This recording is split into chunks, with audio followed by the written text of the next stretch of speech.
Hey, great Wednesday evening. It is a beautiful evening in the city of Brownsville, Texas. Brownsville, Texas. And it's been a kind of a very, very hot day. And I know for a fact that it's been a very, very hot day because I actually took a little bit of time to go put up some signs out there because I finally got some signs, some of the big signs.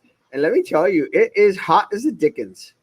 Hot as the Dickens. Very, very hot. And but one of the things that I really, really love is as crazy as it may sound to a lot of people, I really, really, really, really, really, I enjoy putting up signs. It's fun. To me, it's fun. And tonight we have the honor and the pleasure of having with us one of our amazing Lopez special ed teachers, Tony Lopez. Tony, how you doing? Good. How are you? So far, so good. It is an interesting evening in the city of Brownsville. How have you been today? Good, good. It's been a hot day. I'm waiting for them to come and fumigate for mosquitoes here. Crazy. And let me tell you, the mosquitoes are a major, major big issue here in the city of And Brownsville. they're huge. Like They're crazy. like the size of a nickel here by my house. It has been crazy. And guys, for some reason, this program is not letting me see a lot of the comments out there.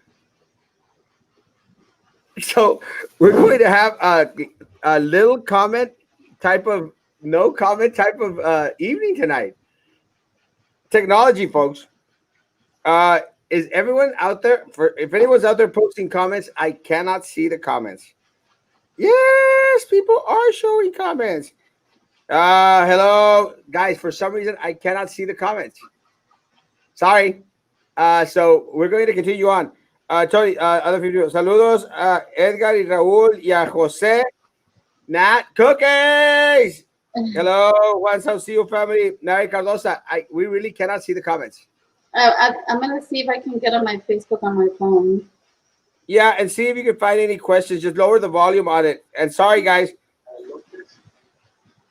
Just sorry, I cannot see the comments on there tonight. For some reason, it's not getting it for me. So we'll do it without comments today. But well, it's a good thing they're not coming out. Technical difficulties. I'll read some comments on the bottom, guys. I apologize. A no comment thing. And I now I'm scratching my brain because I don't know how well this is going to work, but we're sure as heck going to try. One of the things that Tony was making mention is that, the mosquitoes have been a very, very big issue. They are horrible out there. I just still don't get it. I still don't get it. One of the things that they did start to fumigate was yesterday here in the city of Brownsville. And also they started fumigating today at certain different parts of the city. But, someone sent me a picture. The mosquitoes are huge. They're huge. And you just walk out there anywhere and they start to swarm down. Love the bow tie. Thank you. Again, I'm looking at the comments on the Facebook, which is very, very different. How is this going to get her help? Oh. Saucio, I'm sorry. I didn't catch your question. I apologize. Guys, for some reason, again, I can't get your question. If you don't mind throwing the questions out again, we'll try to catch them. But for some reason, I cannot find your comments. It's a technical glitch.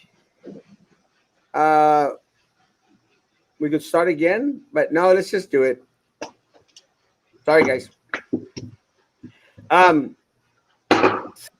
She'll be a seventh grade. My daughter is in the SPEDS program. Okay, I'm reading it now from my phone, and I'm on my main page. So please complete the question. My daughter is in the SPEDS program. I'll try to catch it. I don't see it.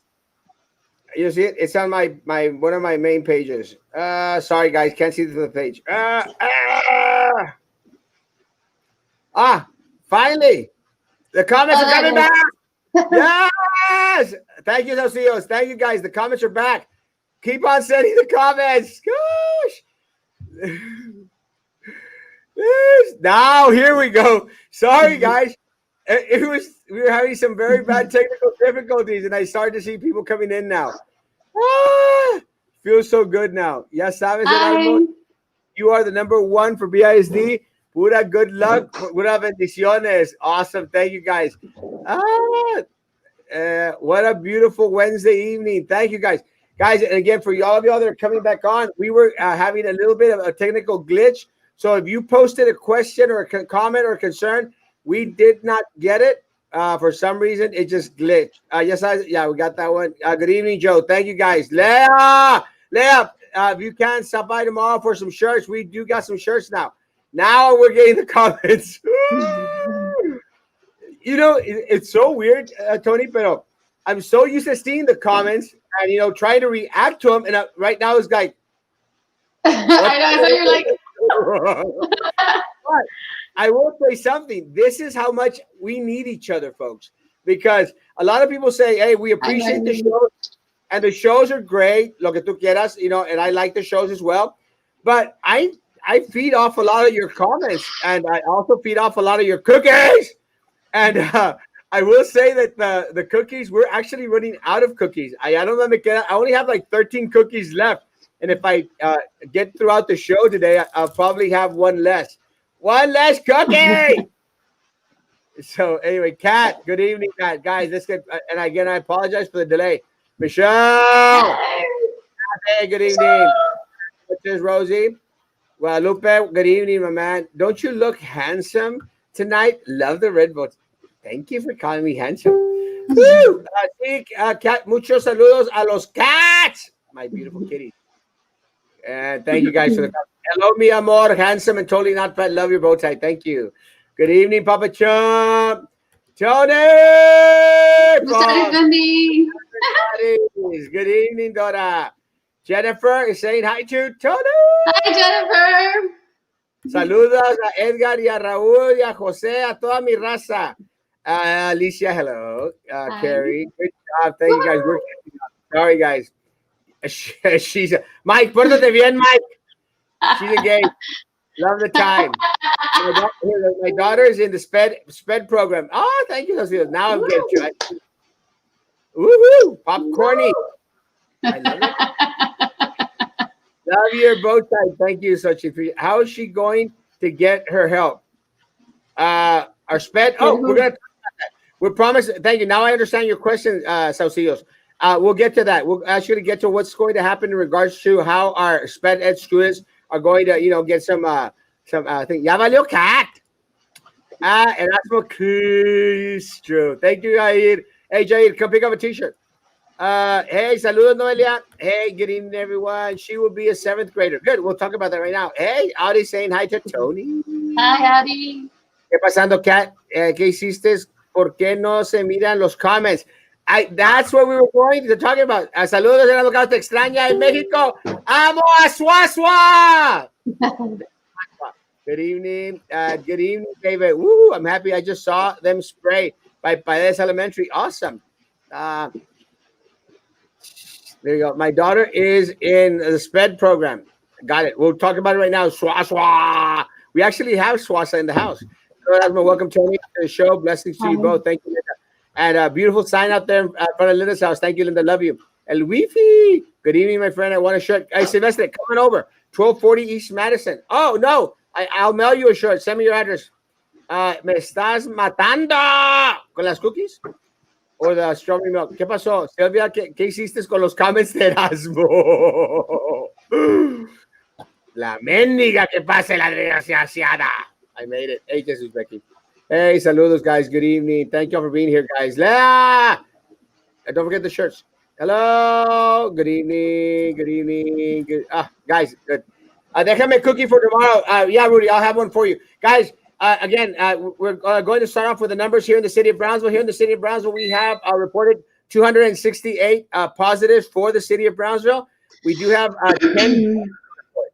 10 deaths.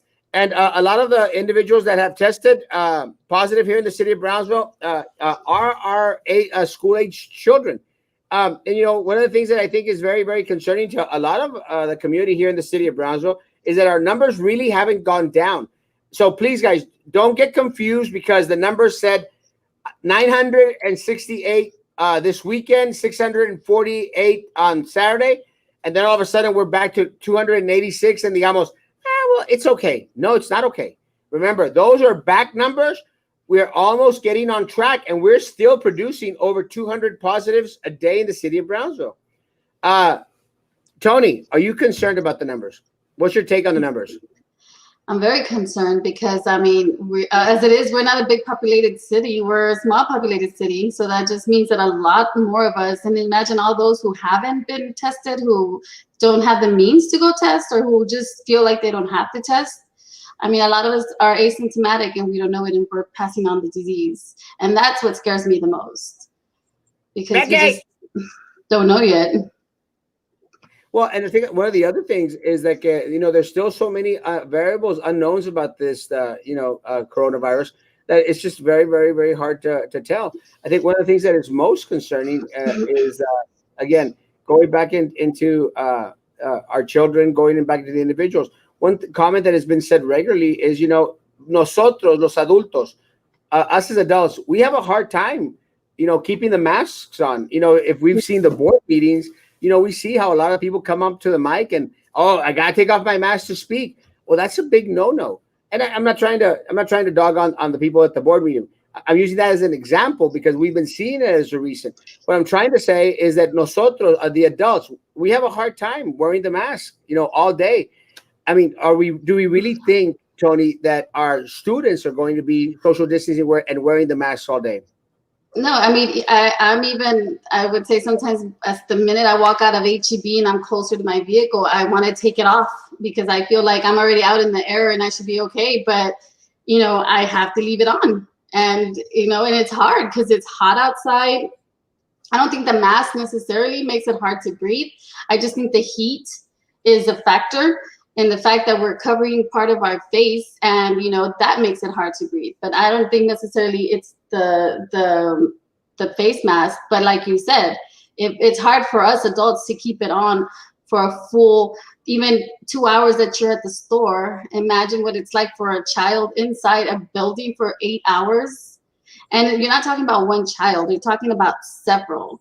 And I know a lot of people like to compare us with HEB and Walmart and stuff, but I honestly feel HEB does not have their whole department store cramped with people for 7 hours a day, and they limit their people. They have lines sometimes, and that's great because that helps everybody else shop safely. And I appreciate them for that. I appreciate the stores for staying open to provide for us.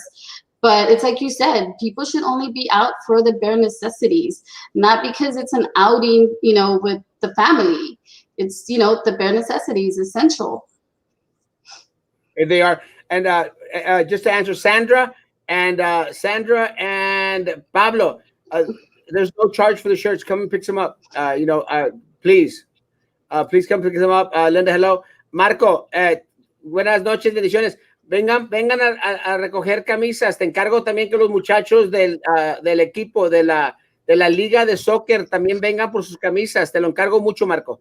Well, one of the other things, Tony, that I'm concerned with is, it's hard, and it goes in at these levels. It's hard for adults for us to wear the mask, 6-7 hours a day, especially when we're around a lot of individuals. It's mega hard for our students of any and all age. It's super duper hard for our special education students. Especially, my son, he's 11 years old. He's going to be 12 in December. And he falls under the spectrum, and he has issues with being constricted. And the mask is one of them. He doesn't leave his room because he'd rather stay there and be safe than be out anywhere and have to wear a mask. And that for me is hard because if he's like that here at home, imagine how he's going to be at school. He's not going to want to wear that thing all day. He's a child. Even at 11 years old, and he understands he has to wear it. He knows he washes his hands and he does all that. But that's not the point. The point is it's hard to keep it on all day. And I'm not sending my children to school. They're not going to go to school until I feel it's safe for them to go to school. Both of them. Yeah. And no one should. No one, who is reasonable and, is concerned about what we're experiencing here on a daily basis, would not want to send it to school. Does the passing of fellow Texas superintendent change the mind of our superintendent and board? I'm going to dare say no, but yes, prayers out to the superintendent who passed away, to the In family Corpus. in Corpus, to that school district, to everyone out there, man. It's a big, it's a hefty blow. My prayers continue to go out to the Jimenez family. Dr. Jimenez did inform on social media that his wife, one of our BISD employees, interim fine arts director, Kathleen Jimenez, has passed away. And again, continued prayers for the family, the children, the doctor, and for our community, for our district as a whole. Kathleen was an amazing individual, and again, I appreciated Kathleen. Always very, very kind, very nice to me, even before being on the board. Very, very kind individual. Kathleen was always pro student, out there fighting for our student. Kathleen, last time I spoke with her was, in regards to the Performing Arts Center that, she really, really hoped would be built. Very excited to talk about the Performing Arts Center for our students. So again, my prayers to all those family. My prayers to the De Leon family. Tomorrow will be the burial of Dom De Leon. Also, in regards to our hospitals, we did lose an LVN, Mr. Garcia, out there. And again, our prayers to all our hospital personnel that are fighting this, and countless others individuals. Did it cause an impact on our school board and our superintendent? I'm going to guess no, because at this point in time, all of us have experienced death way too close here, way too close for comfort. So everyone has been touched by this virus in one shape or other, and it's not been pretty. I have shared with you, it has hit home to my very, very close to my family. One of my kids is positive, and I'm very, very upset. And let me tell you, I don't fear many things, and right now I'm concerned. I live in fear, and he's doing okay, but I'm concerned. I'm concerned, and I hope and pray that a lot of these individuals, they start to take this matter a little bit more serious. And but I doubt that they have felt anything, Luis, because as of today, they did send out notices to my band directors for them to stop their camps, their music camps, and to start going back on campus on Monday. They sent the same notification to our coaches out there.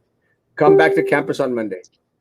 And again, guys, I'm going to stand firm on my stance. No one should be going back on campus. Not right now. No. I honestly believe not even our principals should be on campus. I mean, we have poor circulation as it is inside the schools. And I don't know.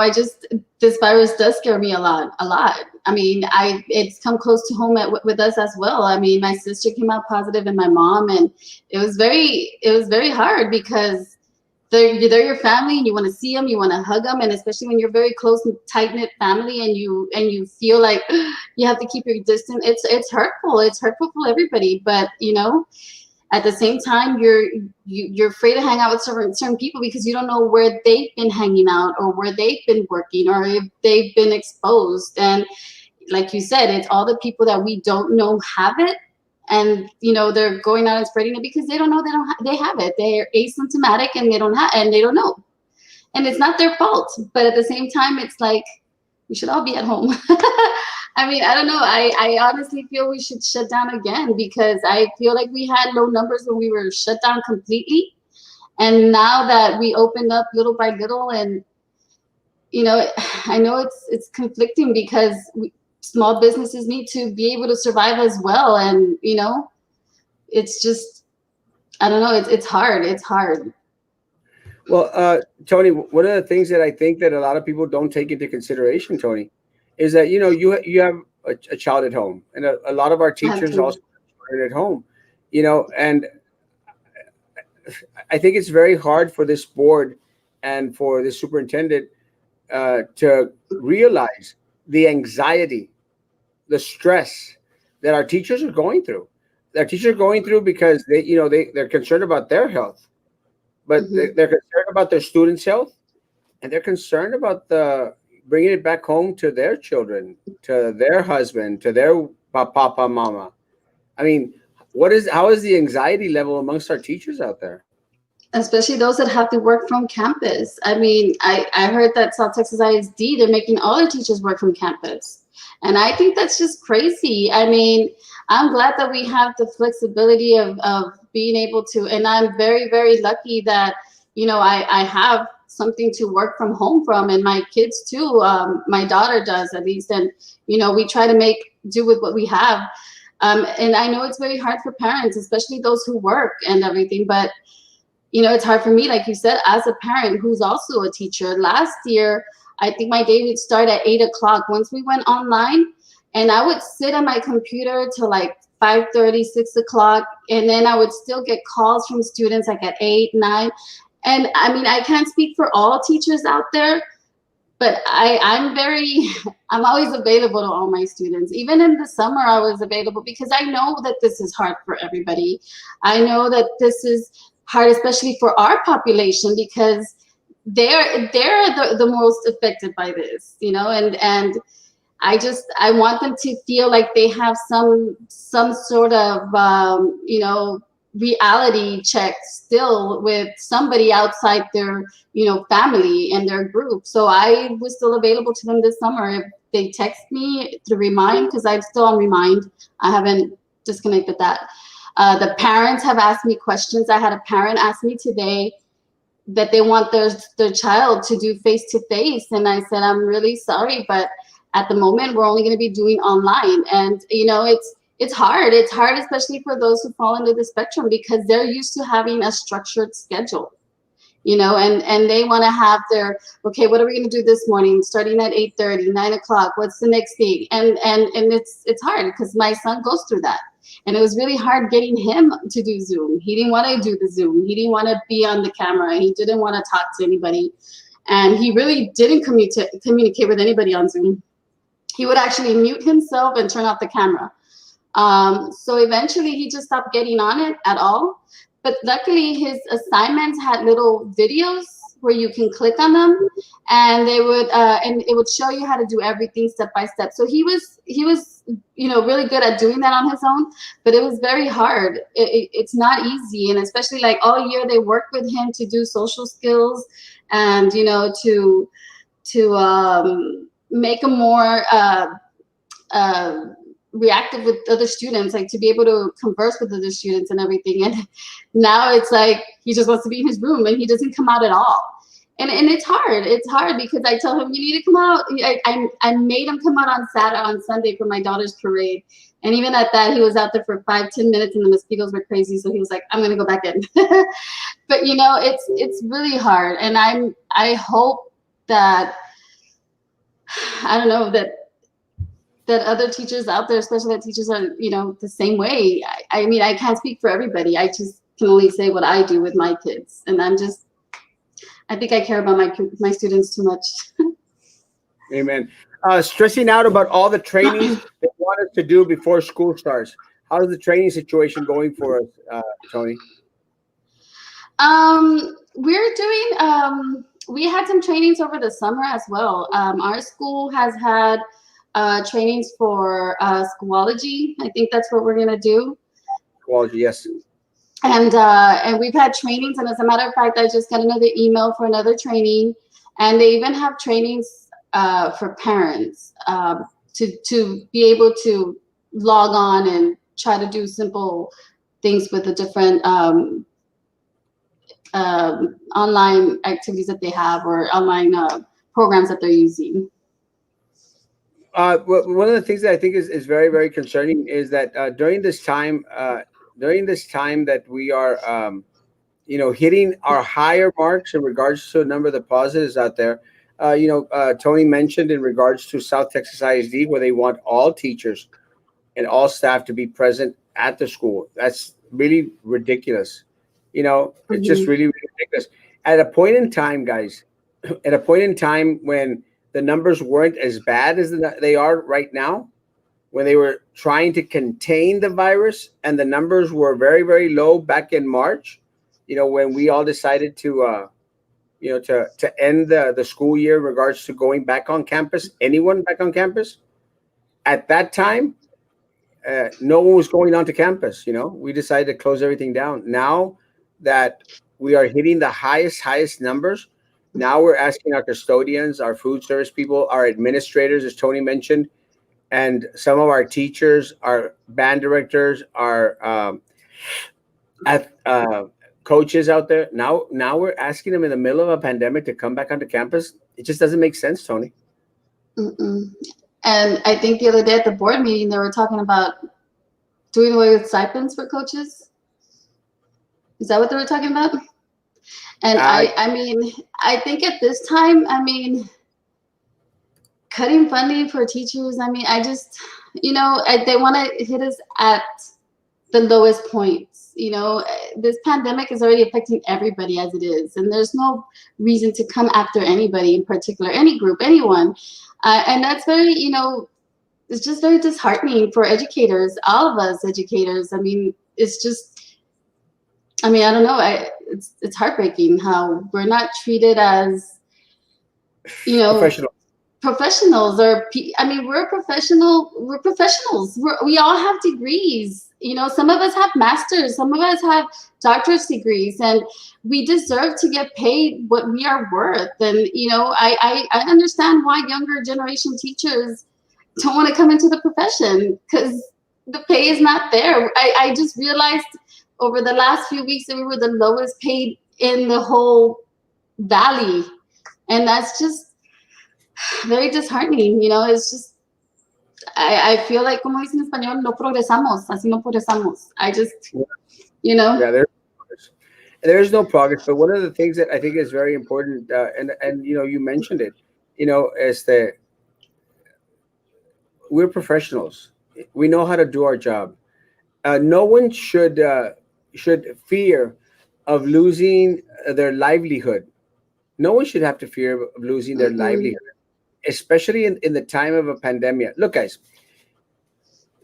please listen to these couple of seconds. Guys, we are going through a pandemic of pandemics, something that no one expected, something that has devastated, that has touched all of our lives in one way, shape, or form. And we've had 6 meetings at the district, and they've all been about the financials. They've all been about the financials. Guys, at this point in time, our teachers are stressing. Our teachers are losing loved ones. Our teachers are losing their lives. And by teachers, I mean everyone at the district, folks, please, everyone. They're losing their lives. So at that point in time, when they're stressing about the world pandemic, they're stressing about their students, they're stressing about their children, they're stressing about their livelihood, then they start talking about removing stipends. Come on, guys. Timing is everything in everything. Timing in business, timing in education. Timing is everything. Is it the right time to start talking about taking away from our teachers? Is it the right time to, be threatening people by saying you have to be on the campus? Is it that time when things could be done so easily remotely right now? And hold off. You're talking to professionals here. Professionals that if our students fall behind, these professionals will bring them back up to par. You have to trust your people. But there's no trust in our professionals. There's no trust in our food service people. There's no trust in our administrators. There isn't any trust. And you know why there isn't any trust? How I can prove that there isn't any trust? Because the reason that they want them on campus is to make sure that they're doing their job. Because the superintendent said, these teachers, they just want to be lazy. The superintendent said, these teachers, they just want to be lazy. They just don't want to work. Do you know any teacher, Tony, that doesn't want to work? No. I mean, I know a lot of teachers who did exactly what I did, that would stay up till 11 o'clock at night, working. And, like I said, I know a lot of us teachers, a lot of my Lopez teachers, or not mine, but our, that we work together, my colleagues, I know a lot of them work very late, and a lot of them, they put extra effort because they know that our population is, more socially disadvantaged, economically and socially. And we try to make sure that everybody's, we're calling, we're, doing this. Every week we had to turn in a list of the kids that we just could not get a hold of. And every week that list got smaller and smaller because we were calling them. At one point or another, by the second week, we had everybody called. And, it was just the working together. Even our administrator said, if there's somebody you really can't, we'll do the home visit ourselves. We'll do what we have to get these kids. And that's what we should all do, is work together and come together, and not start, wondering whether or not we're going to get paid, whether or not we're going to have our stipends, or whether or not, we're going to get defunded. It's like, that's not what we should be, talking about. We should be talking about how are we going to come together as a community to make this new school year happen, to make all the learning possible for every single student, even the ones who don't have the internet. How are we going to get through to them? And that's what we should be working on. That's what we should all be doing as a community, coming together, not trying to figure out who we can cut, or where we can cut certain things. I agree with you 100%. And third comment addressing the issue with Banon Athletics. There should be nothing to hide. Let the people know in detail what Banon Athletics are being put through. I will, and I'll read for you the email that was sent out. Which again, I mean, goodness gracious, man! I hope you all continue to be safe. Well, I just met with Dr. Gutierrez, and he gave me and our athletic director a new thing for a schedule for our staff that is currently under contract. He would like all of you to report to your campuses beginning Monday, August. I guess this Monday at 8:00. The district needs you to put together school materials, supplies, and technology to pass out to the students via curbside before the first day of school. Guys, come on. Really? And look, you're going to interrupt my band camps, because our middle schools and high schools, they're in the middle of band camps. You're going to interrupt band camps to have individuals put packets together, guys? No offense, guys, but we have a lot of our staff out there, our food nutrition people out there. We have a lot of our staff, maintenance staff, that hasn't come back to work yet.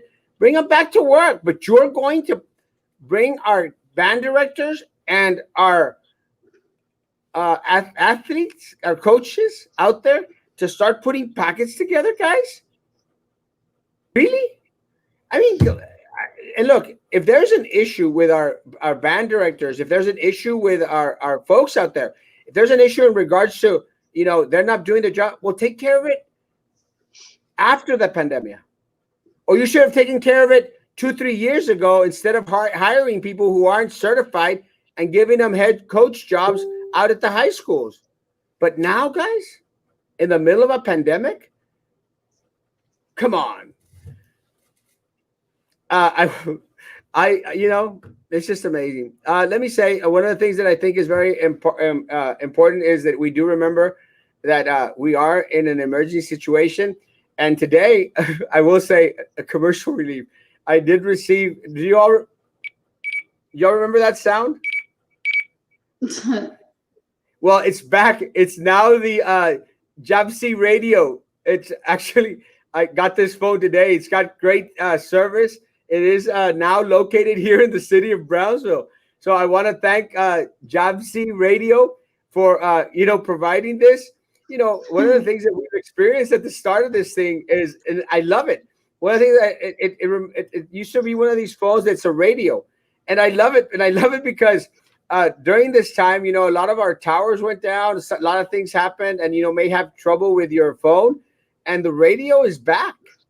It's back to the attack. So anyone is out there interested, my friends are out here at local supermarket. We'll be sharing on my page more information about the radio. Thank you for the radio. I had to do my commercial interlude. No, but honestly, I really love this. I am excited about this phone because it's a radio and it's a phone, and I can check my Facebook on it as well. It's pretty cool. So the radio comes back. Oh, I just got a message. Bueno?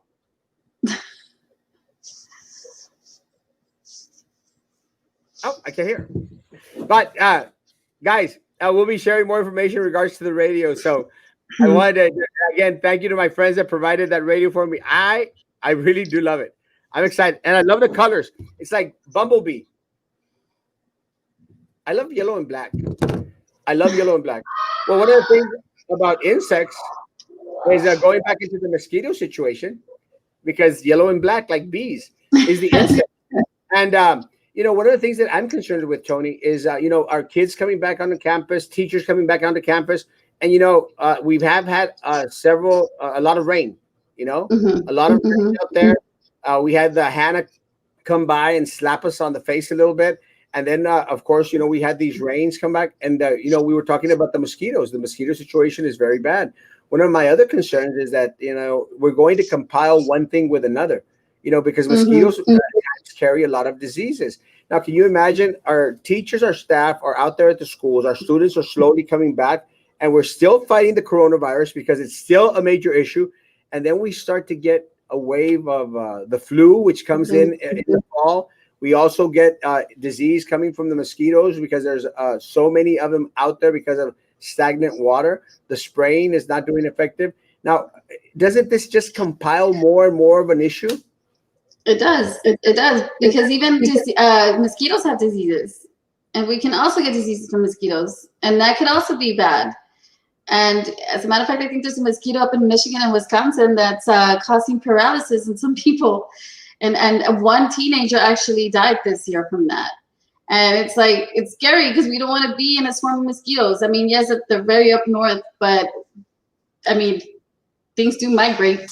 So I mean, I don't know that we haven't gotten mosquito sprayed out here where we're at. I'm over here by Carizales, and I don't know if they're gonna come out and spray anytime soon out here.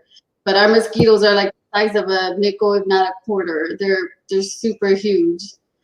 And right now at this time of night, you cannot be outside at all. I know that on Sunday during my daughter's parade, we used a whole can of off on both of us, just to try to be out there for the hour that we were out there because the mosquitoes were eating us alive. Well, let me tell you, it is a big. Sandra is making a reference, the lowest paid staff in the United States. Well, I'm not sure if it is, but I will tell you something. It might be one of the lowest paid staffs in all of the United States. But I will tell you something where we're not short on. We are paying the superintendent the fourth largest salary in the state of Texas. The fourth largest salary in the state of Texas. We are so top heavy, it's not even funny. And their jobs are protected.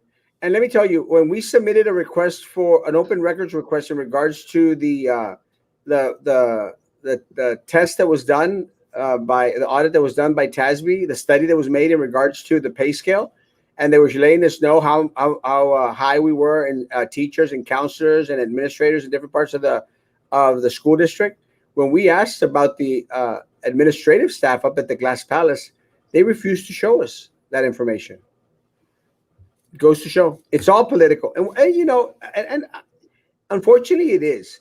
When you start working about the finances, and when you start worrying about hiring individuals because they're compadres and comadres, and the only reason that they got their job, I'll give you an example. Like Breeden Elementary was because you're best buds with an area administrator who's also best buds with one of the board members. I don't know, maybe the president of the board.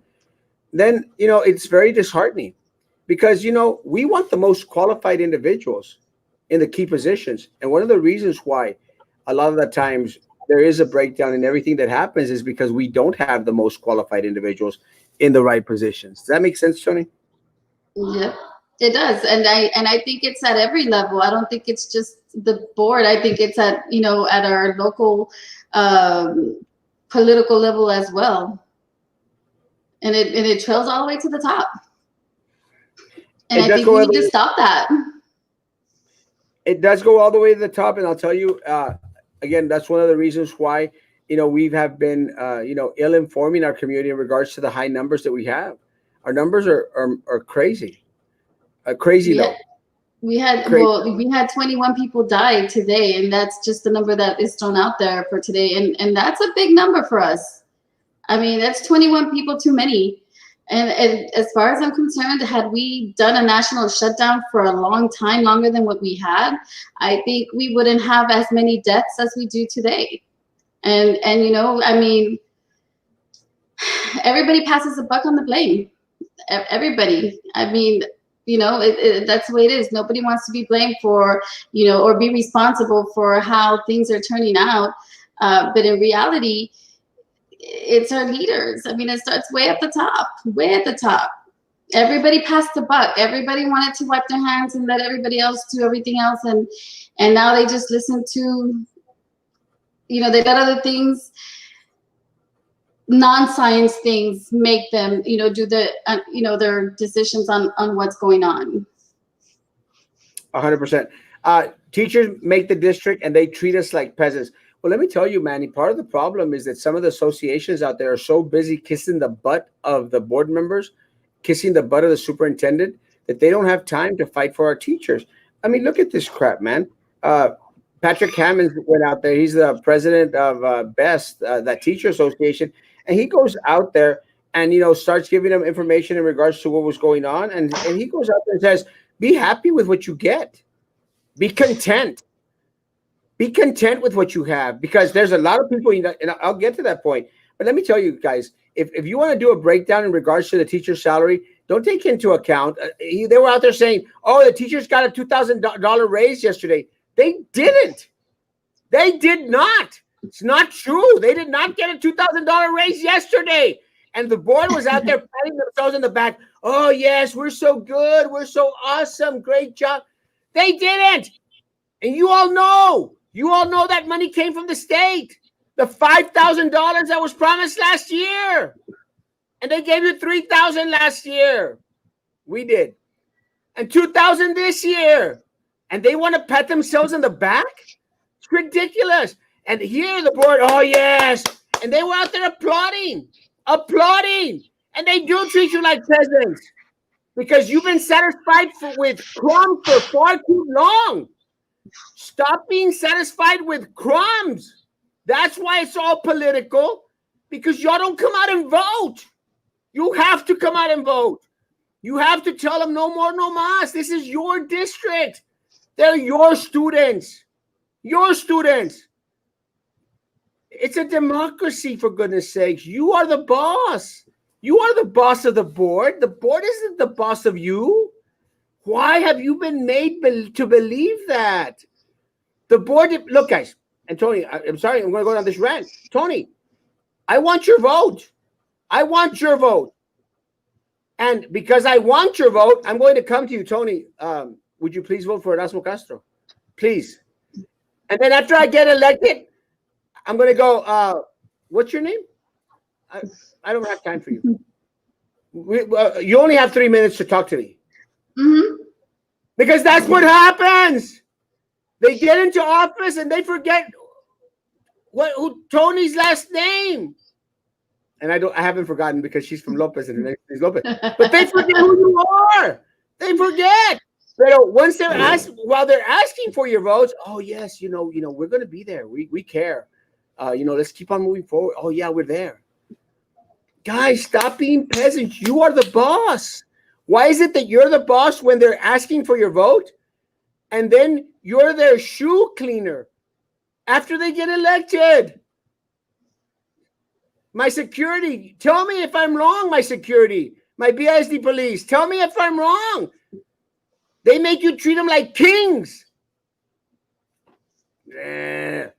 Stop taking this guy. Look what he writes. If the pandemic had not occurred, we would have expected much more, but it did. Shut up. The district got exactly the same amount of money. The same amount of money, the same funding, Tony. So what changed? The district received $600 million. I mean, those funds for our pay was already there. They were already there. When you have look at this guy. Look at how disgusting this is. This is disgusting.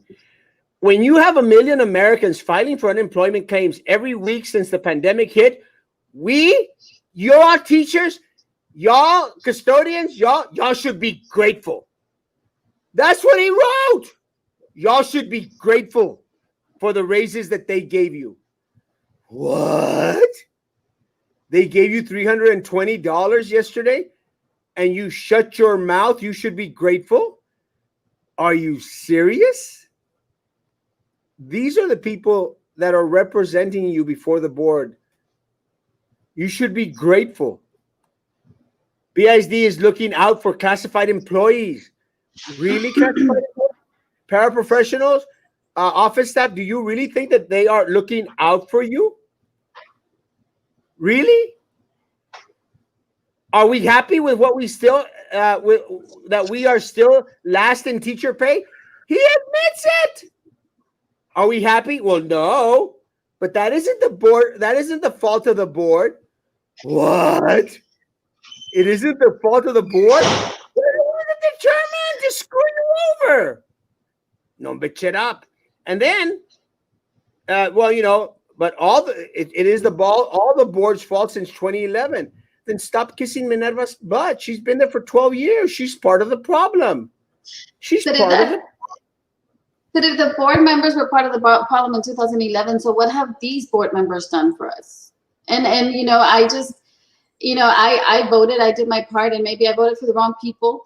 But, you know, I understand why some people don't vote, because even their votes sometimes, you know, they feel like they don't count. Because at the end of the day, the people who come out ahead are the ones that we didn't want, you know? And so I think that's why it's discouraging to people from voting, because they always have, you have the politiqueros, you have all those people, you know, that do all that stuff. And so that's why some people just don't want to do it. Distant learning required longer hours. Yeah, but and you know what? I mean, they were actually out there saying, they were literally out there saying, oh, no, they just don't want to work. Teachers don't want to work. And I'm going like, what? I talk to teachers every day. And teachers were telling me, Erasmo, we have never worked as hard in our life as we have worked through this pandemic. And let me tell you, I know my teachers and I know my administrators. I know my diagnosticians. I know my special ed teachers, my special ed staff. I know everyone out there. I know for a fact that they were working way past midnight sometimes, but most of them at least till 9 or 10 o'clock at night. So guys, I was out here praising you throughout this whole pandemic. I was out here going like, guys, give my people a break. Let my people go, like Moses, but handsomer. Let my people go. Let them be free. But they didn't buy it. They didn't believe it. They didn't care. They burdened our teachers and our staff with more work. More work. Because let me tell you, Tony, I mean, wasn't it more and more and more that was being asked? I felt like we worked a lot more from home. Not that I didn't work on campus, because I think I'm always on the go. But I'm just speaking for me. But I know that a lot of us worked a lot harder, because it was hard. It was hard trying to get everyone to do one platform. And we were doing, I mean, at least as I'm concerned, I had Zoom, I had Google, I was sending pictures through Remind on assignments, I was emailing, I was scanning and doing things. It's, you know, I went and I actually met one of my students and their parents and picked up their hard copy of the booklets that they had given out, so that I can bring it home and I can scan it and send it to the teachers in time for grading. And I mean, that's just what we do as teachers. Most of us go above and beyond to try to make sure that our students are successful, especially during this pandemic. And so it does hurt me. It does, you know, dishearten me a lot to hear that people are saying we're lazy, or that, you know, we just don't want to go on campus. And you're right. I don't want to go to campus. I don't want to go on campus. I don't think it's safe. And what's the point of me going on campus and having my children here at home when I'm going to come home and give them the virus if I get it out there? You know, it just doesn't make sense. And like I said, I am very glad that I don't have to go on campus, that I've been blessed with having materials here at home to work from home, but it's not an easy task. It's hard. And it's, like I said, it's hard getting all your students together to be interactive in a certain platform, online platform. And then you're going to have those that just won't do it. And what are you going to do? No, it's difficult. Teachers, students, staff, everyone is losing loved ones. We need every penny. The superintendent is narrow-minded and uneducated. His doctor's degree is just a piece of paper. There is a saying in Spanish, el león cree que todos son de su condición.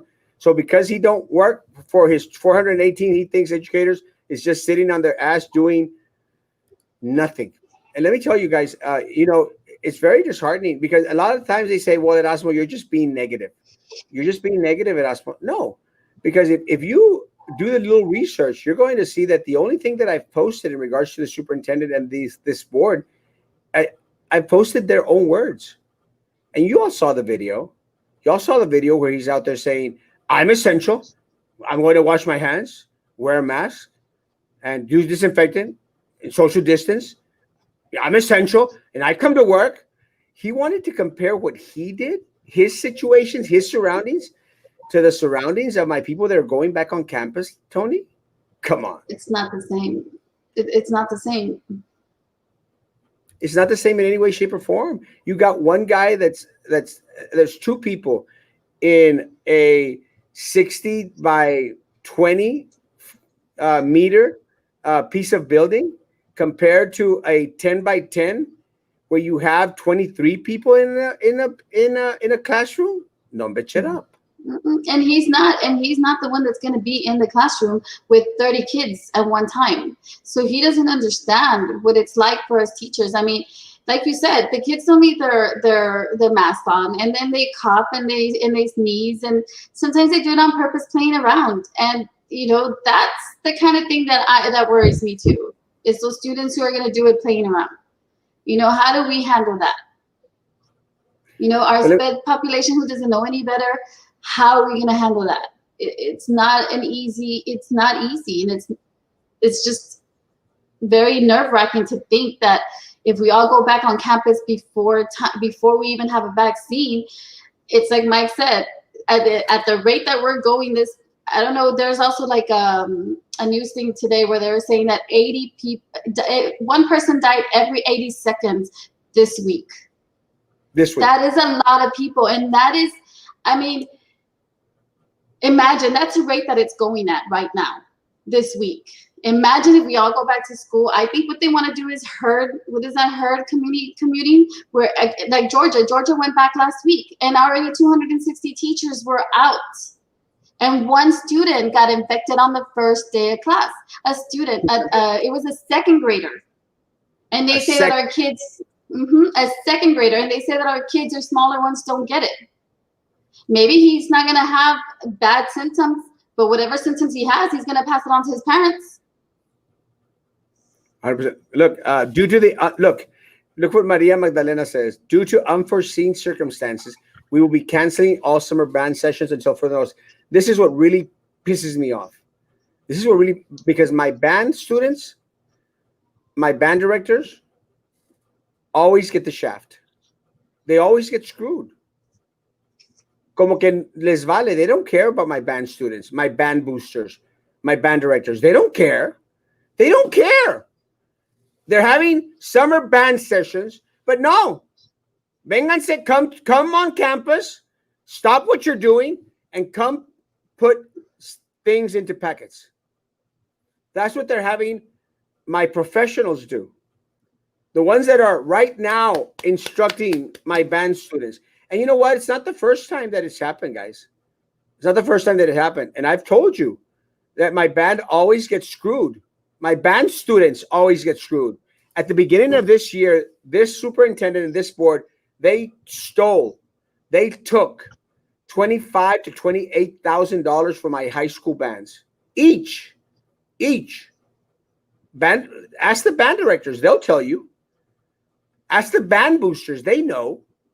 My middle schools lost $16,000 to $18,000 each. that these people took away from them. They abused the power. They abused the position to steal from our children, from our programs. And let me tell you, our fine arts is essential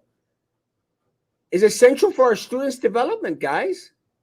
And not only the ones that are participating in the fine arts programs, because Lopez is a fine arts academy. Not only the students that are participating in the fine arts, but the whole school benefits from the fine arts. The whole school, because of culture, because of development, because of being in the audience, everything. It is enriching, and they're the ones that get screwed over the most. Mm-hmm. And that's the population that needs it the most. It is the population that needs it the most. And let me tell you, our special ed resources get taken away as well. Our special ed resources get taken away because you know what? At the end of the day, they take away from our least advantaged students, our most precious students, our at-risk students. That's who they take away from. Because let me tell you, in a school, let's say a school, the population of our special ed kids are what, maybe 10%, 8%? Tony, in our schools? It's about maybe about 10%, 10, 15%. Let's say 10%, just to round it off. Guys, 107. in a school, let's say 10%, and using a number, let's say 10% are special needs students in a school. If you take away $100 from the school, you would think that you're taking away $100 from each student. You're really not. You're taking away 10 times that much from our special ed kids because they really, really need the resources. They need the resources. They need the special tablets. They need the extra educators. They need the extra paraprofessionals. They need everyone. So I don't want the school board or the next school board to subtract from our programs, to subtract from teacher pay, to retaliate against our teachers. I'll tell you, I was super scared, and I was very upset when I found out they wanted to cut our special ed administrator. I was like, I didn't even know whether to contact them and to see what I could do to stop that. Because like you said, right now during this pandemic, we shouldn't be cutting our leader in special ed in every school because they are the ones that are the more knowledgeable ones. They already know how to handle certain things. They already know how everything works from back and forth because they are certified, especially in that area. So when I heard that, I wanted to cry. I was like, oh no, we can't lose Ms. Apri. Ms. Apri is our special ed administrator, and I don't know what we would do without her. I mean, we totally, she's tough on us, but I think in this type of job, she has to be tough on us because, there are our sped population. So our coaches live lives and their families are only worth $2,750 because that's how much the stipend is. So the superintendent wants them to distribute technology curbside to justify the stipend. How is that safe? It isn't. And let me tell you, a lot of other school districts have become very, very creative, guys, in regards to the distribution of food, the distribution of packets, and the distribution of equipment, where you don't need tens of hundreds of people out there on campus at all. Why is it always, and I'll tell you, why is it always that it seems like they want to have them there on campus, a fuerza, is because they think, the superintendent said it, they don't want to work. They're lazy. He said it. This is the leader of the district. He thinks that our people are lazy. They don't care. He said it. And again, they've had ample. JobCRadio.com. Thank you. JobCRadio.com. Mande, go.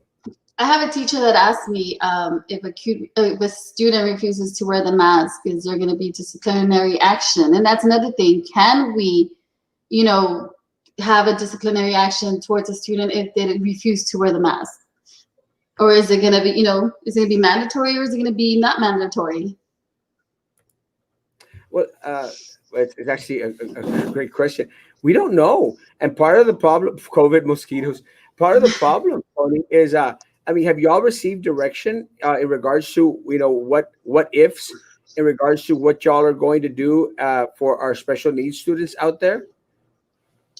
Um,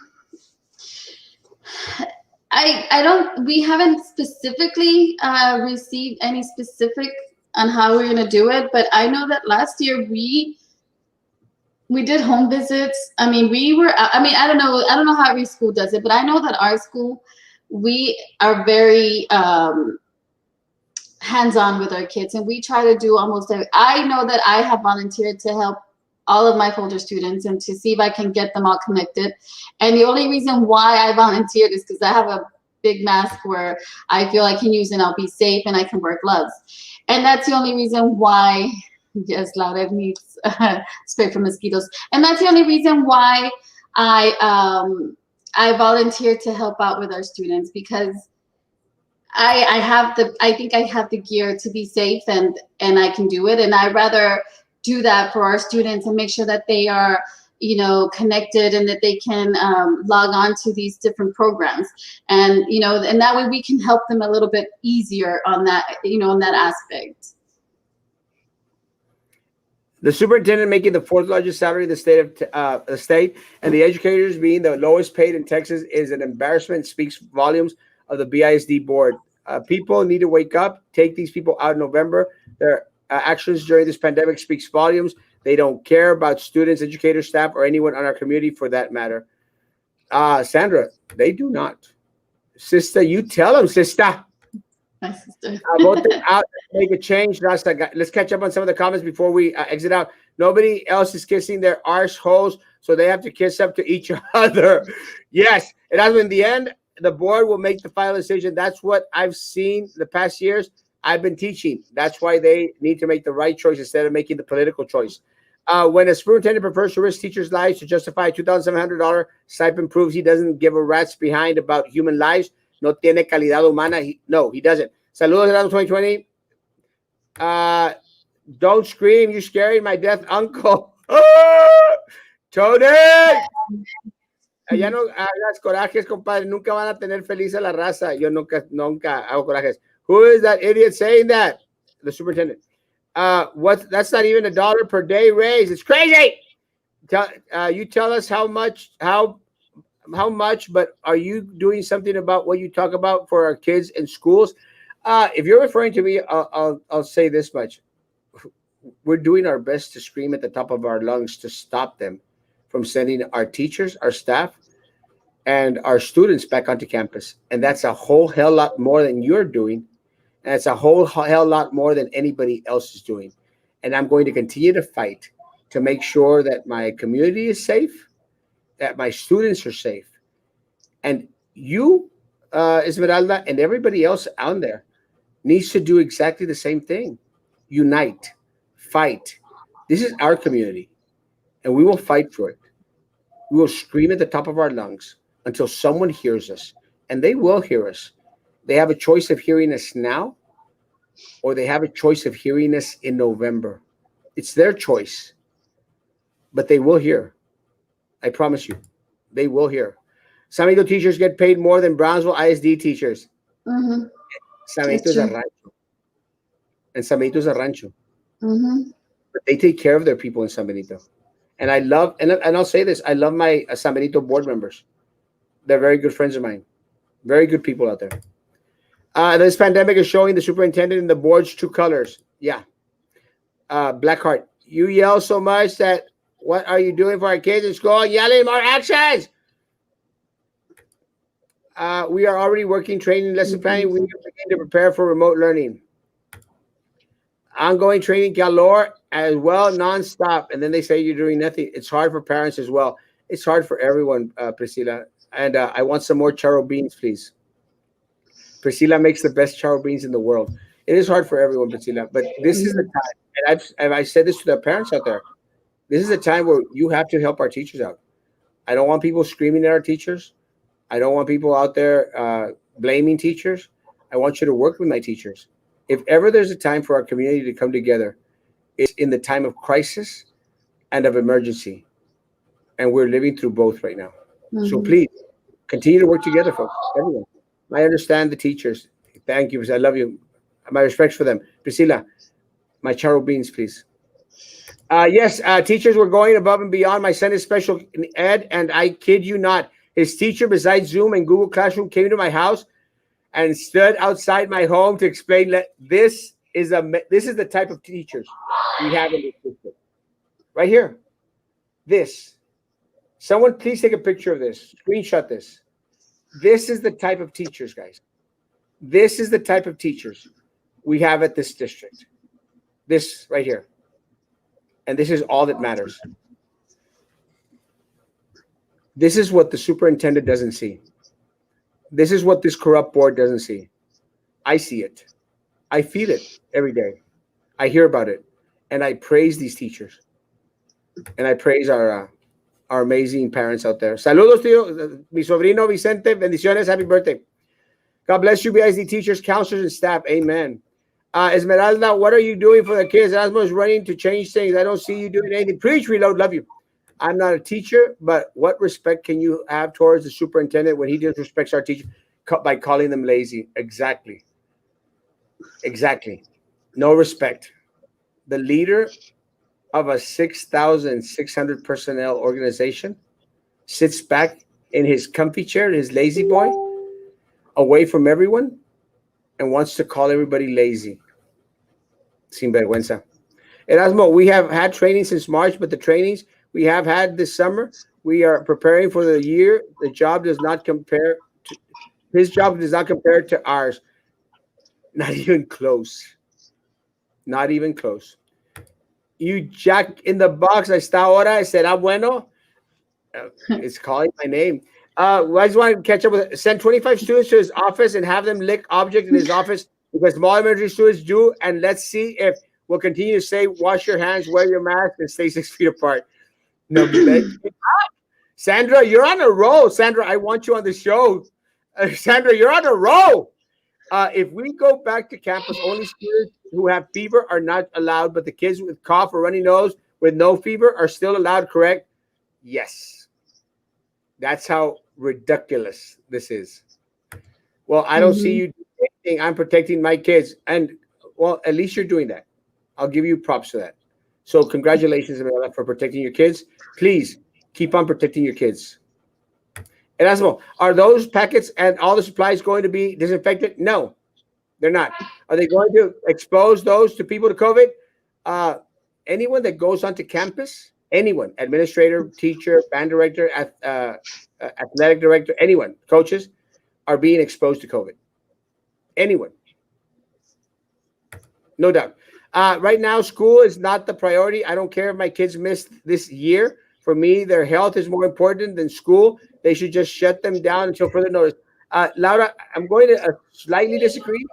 There are options out there for us. You know, we live it. Look, I have my radio. I have my JABCI radio, Jockey radio. I've got my cell phone. I've got my camera right here. I've got my computer. I've got my smart TV. We live in an era where we have to adapt. I'm scared. We have to adapt. You know, we have to use the technology that's in our hands, you know, and, you know, continue as best as possible, you know, continue as best as possible. So there is a way. Let's find a way. Let's think outside the box. Look at what Sandra just said. The teacher went far and beyond, stood outside to explain to the special ed student, there's ways to do it safely. Our teachers, our counselors, our administrators, they have the answer. Tony.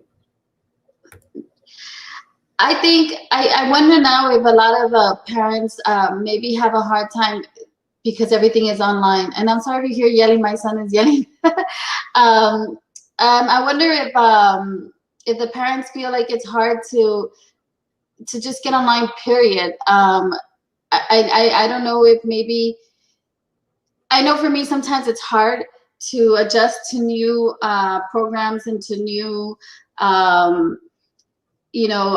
technology, especially if I'm not trained on it. And maybe our parents are just fearful. Maybe they just feel like they might not be able to help their child online.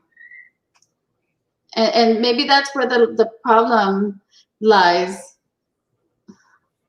Maybe. Sanders, there is no lady from music department in Bestedo just passed away. My prayers. My prayers to anyone out there who has passed away. I just learned that uh, Miss Vela passed away. Uh, Miss Vela, to the Vela family. My prayers to the Vela family. They just passed away right now. Someone who asked on my live, Javier Garcia. I don't want to ignore your question. When do you think it's safe to go to school? We don't know. My answer is I don't know. What I will say is that we should wait and plan this whole semester distance learning and plan to come back in January, maybe. But at least right now, no. Esmeralda Barrera, what are you doing? He's running for board. Stop being an idiot. Question someone to try to make. Yes. Esmeralda, yes, keep your kids at home. The directive to eventually report back to campus is coming from the governor. What do you suggest districts do? Are you suggesting the districts not follow directives? Where do you want funding? Oh, very easy. I'll respond to this one, Eleni. Easy. I want a superintendent and I want a district, especially one that has the largest budget south of San Antonio. I want them to stand up to the governor. I want them to stand up to Mike Morath, the TEA director. And I want him to say, my responsibility is to safeguard my staff and my students. Their safety and their health is my number one concern. If you opt to take away our funds because we are concerned about their safety, we will see you in court. That's what I want. That's what I want. I want a district that has the largest budget south of San Antonio, the fourth highest paid superintendent in the state of Texas. I want that one to say, hell no, we won't go. The funding is our tax dollar, and we will see. Maybe he should work for the $400,000 and sue the governor like the way Air San Antonio superintendent is doing. Because I mean, the governor is not listening to science either. I don't understand where he thinks we are safe to go back to school. I don't understand it. And he was here not too long ago, and he saw death in McAllen. He saw everything that was going on, and he still wants us to reopen. I mean, it's just appalling. It's appalling. I don't even know how to describe it anymore. Do we not matter anymore? I mean, I don't understand him. Mary Lou's correct. It really is like living in Fantasy Island. It's amazing. But and look, and I understand your concern because of the funding. The money that is sent to educate our children. Who do you think that money belongs to? Us. It's the taxpayers. So how can they say they're going to take it away? It's our money.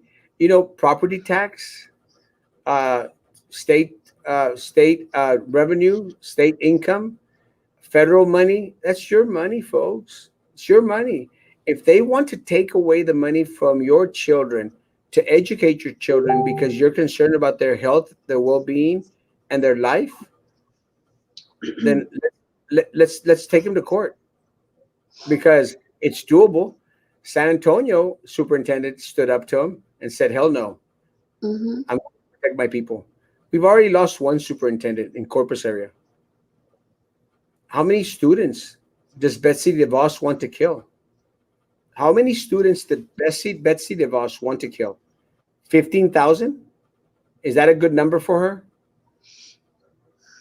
No, bitch it up. No, bitch it up. I'm so sad to see how bad the BISD board runs everything compared to the other boards up north in Texas. It's horrible.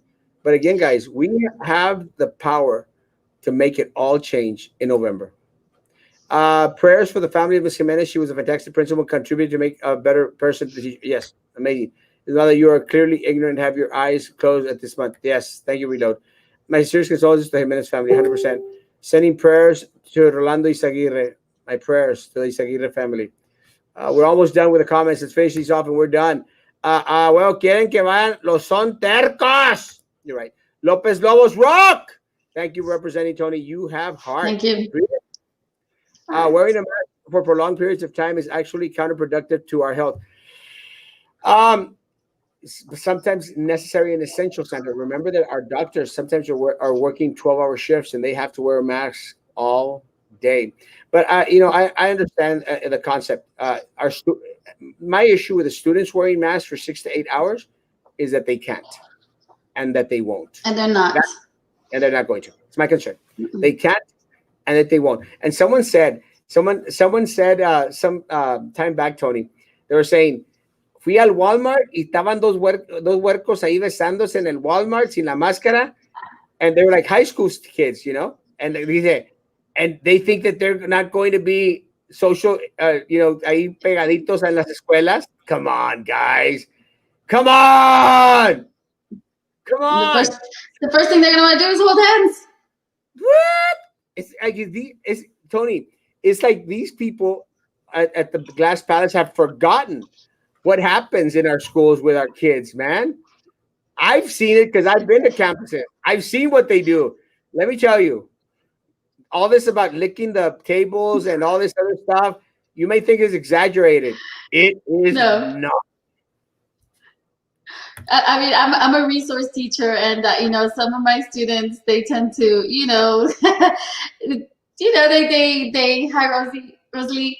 I think they tend to, use their arms to, clean their noses and stuff like that, and it's human nature for them. They don't do it to, spread out germs. That's just the way they are sometimes, and it's not an easy task. But I did see in Florida, they did show how school would look like if we went back and we had some students on campus, and if they did the social distancing and how they had to sit, 6 to 8 feet apart from each other at lunch and everywhere. And they showed a small clip, a video of how it would look like if we did social distancing, and parents were complaining. Parents were saying that it looked like a prison. So, it's hard, because if we do go back to school and everybody else goes back to school, we're going to have to social distance. They're not going to still be able to socialize the way parents want their kids to go back to school and socialize. We're still going to have to social distance. They're still going to have to maintain feet in between them. They're still going to have to sit separate. And I mean, imagine them yelling across the room to each other. It defeats the purpose. It defeats the purpose. 100%. So 100%. It's not going to work. It's not going to work. I mean, just to answer your question again, I wanted to wait till January 2021. Hopefully the country, they're moving very fast. Hopefully there'll be a vaccine, something. We'll have a little bit more assurances. Hopefully by November, December. Dr. Mario Sardan was with us yesterday, and he made mention that hopefully by November, December, we should have a vaccine. At least 100 million vaccines for the country. And by February, we should have 500 million.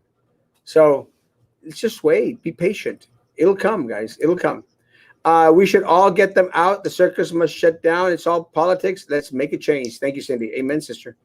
And who is going to be taking the student temperature at the schools because of my employees? And you know what's even worse? I feel for my nurses, because they want my nurses, if someone tests positive COVID, to keep them in their little office till someone picks them up. How does that make sense to anyone? Keep them all at home. All. Support your board members. Open up the schools. Wash your hands and wear your mask. So I guess the superintendent just came on. Yeah, superintendent. Sure. A nice fake account. The BISD Orona coming after Erasmo. No! Not all students will benefit with online studies. No, you're 100% right. But again, Edward, our students will have an opportunity to catch up. And I'm sure that our districts, after this vaccine virus starts to quell out a little bit, will have the opportunity, my man. But you have to admit, Edward, there are many people around us that are passing away. Too many, too many. I mean, I just reported two that just came in over my phone. Too many, man. Let's be patient. You know, love of community first. Education will come. It's not going to kill people. It's not going to kill people to skip a year, to lose a year, even. If we want to go to an extreme, it's not going to kill them. But this virus might. Mhm. This virus might. And that is the difference, my man. That is the difference, Edward. Blessings, man. Love you. No me check up. The superintendent no tiene los eggs para hacer ese con el governor. Nope, not even close. He should borrow Sylvia's. Hey, release individuals from prison because it was too unsafe for them, but yet they're sending our kids back to school. That is, Tony. This is what's maddening. This is what's frustrating. That some people are going to be released from our prisons because of COVID-19, but we're sending thousands of students back onto campus. Mm-hmm. I don't know how that makes sense. It doesn't. The Pingüina announced that she's running for re-election. Que vergüenza. Ms. Jimenez, the principal of the state, or not the music teacher, 100%. Local, state, and federal funds. Thank you, Kathy. Well, you don't have a good leadership at BISD. No, we don't. We need change. Heaven has received a beautiful angel, Kathleen. Beautiful. Yes, please. JobCRadio.com. Fast response. Guys, I will post the information on my page. These things are... I'm excited about my radio phone. Thank y'all, guys. Thank you. Tony, beautiful. Now I can say it. I don't know what that word, but oh no. Here. They should use the money for the students and all teachers, give them computers and Wi-Fi, and let them work from home. Yes, 100%. Sorry, Erasmo. I will pick up my shirt tomorrow between 9 and 10 a.m. Yes, come by. Sylvia, give back the money. True. The superintendent and the board priority should be well-being of 600. Yes, all these students and not money, so that the teachers can enrich our students and they can succeed in their student careers and become productive citizens in our community. Remember, in November, our children, our future, is our responsibility as a community to provide our students with a safe environment, the tools they need to succeed. This is not our current board's agenda. Not even close. Not even close. Can you mention the UFOs on your radio? Yes. We need change and strong leadership that are not driven by greed. Thank you, Sandra. Ya se chivió, Tony. Tony, last word, Tony. Just stay safe and try to stay home. I mean, I don't know what else to say. And take care of your kids because they're our future. And I mean, I've heard people who have lost children already, and I think that is the saddest thing ever because I love my kids and I don't know what I would do without them. So take care, wear a mask, and fight for your kids to stay home and try to make it work with their teachers.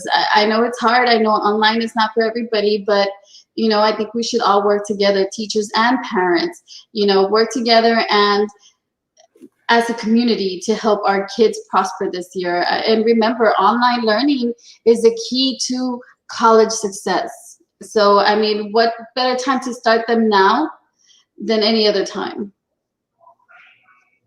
Tony, again, thank you so much for your insight.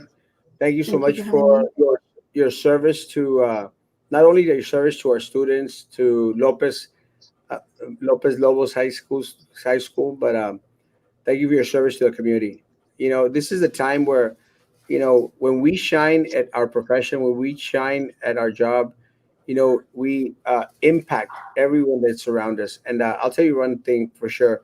I know many teachers out there at Lopez High School, my Lopez Lobos teachers, many who have caused great impact on my students because I'm from Southmost, and my Southmost kids go to Lopez, and that's one of the reasons why I love Lopez High School and my Lopez Lobos out there because I know our situation. I think I think our Lopez kids, I think they're the best. They have, they really appreciate when a teacher does for them. And I've been working there. My sister, I love you. I've been working there for 12 years and going into my 13th year. And there's nowhere else I'd rather work than at Lopez High School.